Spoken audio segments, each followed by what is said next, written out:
I have a question about Abrahamic religion prophets such as Moses, Abraham, and Jesus, Muhammad. So in the Abrahamic religions, it looks like they were so-called talking to God. And the question is, do you think they were enlightened people? Albert, I don't know Hmm. whether they were enlightened, but what I would say is this, that Moses reporting what God said to him when he asked him who he was, and God referred to him, replied to him, I am that I am, is really a statement of the highest truth. Moses could not have made that statement up. He must have understood it. And if he understood it, he must have been enlightened. Okay. Yeah. But he created those rules and 10 commandments. Do you think it's like his game plan? So Say that again. So Moses, though, created some rules to follow. Turn this up a minute, Jim, a bit. So Moses created 10 commandments, right? Yes. Or he referred that they were revealed to him. So the question is like, do you believe in revelations, which Abrahamic prophets claim? Do I think that the Ten Commandments were a revelation to Moses? Yeah. Revelation. What do you think it was in terms of like from enlightenment perspective?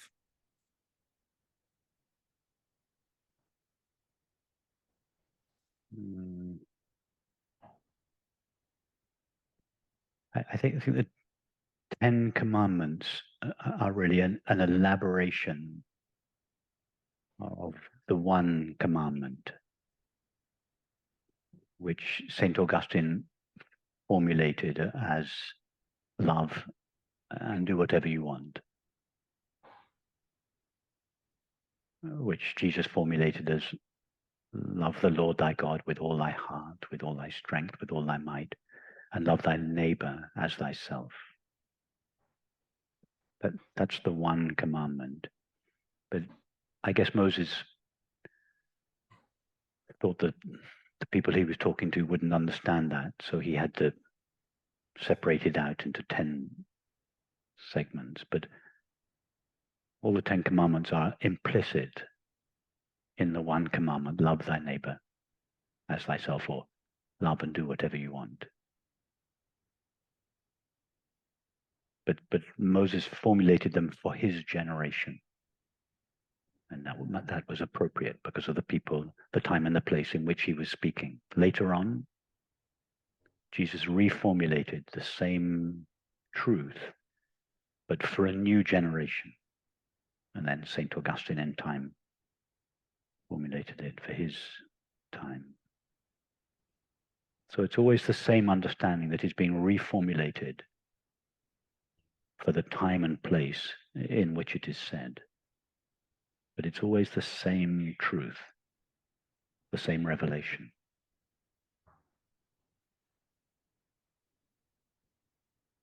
I like the formula. I like St. Augustine's formulation best. Love and do whatever you want. Or love and do whatever you want as long as it is consistent with love. That is, as long as your actions and relationships are consistent with a sole understanding that we share our being with everything and everyone. If the belief, not the belief, the understanding that we share our being with everyone and everything, that is love, is the foundation of the way we think and feel, then it will then be the blueprint for our actions and relationships. And nothing else is needed. As long as we think and feel, act and relate in line with that single understanding, we share our being with everyone and everything, then you can't go wrong. I think that's the formulation for our generation. Imagine, look at what's going on in the world today. I don't need to name it, but look at what's going on in politics in the Middle East and further east. And imagine if those people understood that they shared their being with their enemies. Imagine what kind of a world we would live in if just that idea, that single principle was the foundation of our world society. Just the understanding we share our being with everyone, with all people, with all animals, and all things. Just extrapolate. Think of what kind of a society we would live in if that single understanding was the guiding principle of that society. That's what Moses was trying to tell his people in his own way, in the language of the day. But the language that he used then is not sufficient for our era. It needs to be translated into the language of our era in order to be effective.